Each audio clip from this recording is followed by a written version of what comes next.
సైనిక నువ్వు సాగిపో సమరాన భారత రక్షక సలాము సైనిక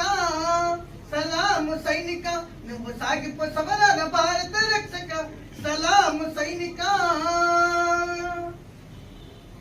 ఏ తల్లి నిన్ను కన్నాదో ఆ తల్లికి వందనమయ్యా ఏ తల్లి నిన్ను కన్నాదో ఆ తల్లికి వందనమయ్యా ఆ తల్లి రుణమతి చెట్టుకు సైనికుడు వయ్యావయ్యా ఆ తల్లి రుణమతి చెట్టుకు సైనికుడు వయ్యావయ్యా సలాం సైనిక నువ్వు సాగిపో సమరాన భారత రక్షక సలాం సైనిక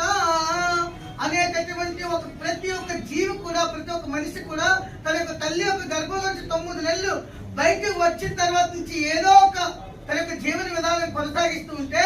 అదే ఈ యొక్క సమాజం ఈ భారతదేశంలో ప్రతి జీవితో పాటు ఈ మానవులు కూడా నేనే రక్షించాలని చెప్పి మన యొక్క భారతీయ జవాన్లు కూడా ఎండకి వానకి లెక్క చేయకుండా బోర్డర్ లో వాళ్ళు గస్తీ కాస్తున్నారే అంతే విధంగా ఏదైతే ఈ యొక్క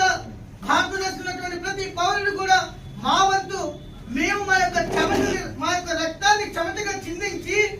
మేము తినకపోయినా మేము అప్పులు పాలైపోయి మేము చచ్చిపోయినా కూడా ఈ యొక్క భారతదేశంలో ప్రతి ఒక్కరికి కూడా అన్నమో రామచంద్ర అనేటటువంటి మాట రాకూడదని చెప్పి ఈ రైతులు కూడా వాళ్ళ వంతు సహాయాన్ని అందిస్తున్నారు. భూమి పొరలలో పురుడును పోసే రైతురా సాడా తన పేరుని ఏనాడైనా ఆ జన్మాంతం సేవలు చేసే తల్లి అడిగిందా వాళ్ళు ఏనాడైనా భూమి పొరలలో పురుడును పోసే రైతురా సాడా తన పేరుని ఏనాడైనా ఆ జన్మాంతం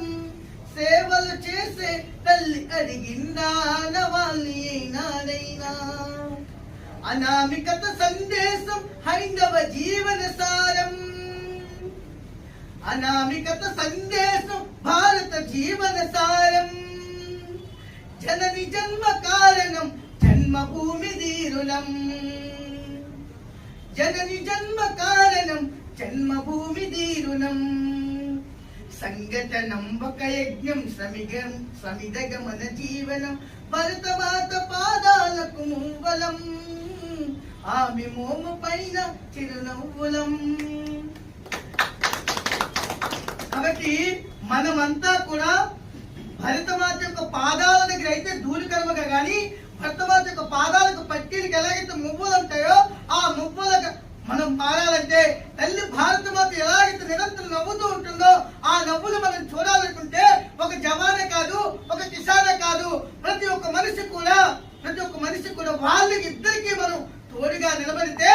ఈ దేశం రాబోయే రోజుల్లో ఏదైతే పరమ వైభవ స్థితిని మనం అనుకుంటున్నామో పూర్వం రోజుల్లో జగద్గురువుగా మన యొక్క తల్లి భారతమాతను ఎలాగైతే భావన చేసుకున్నామో అటువంటి రోజులు రావాలి.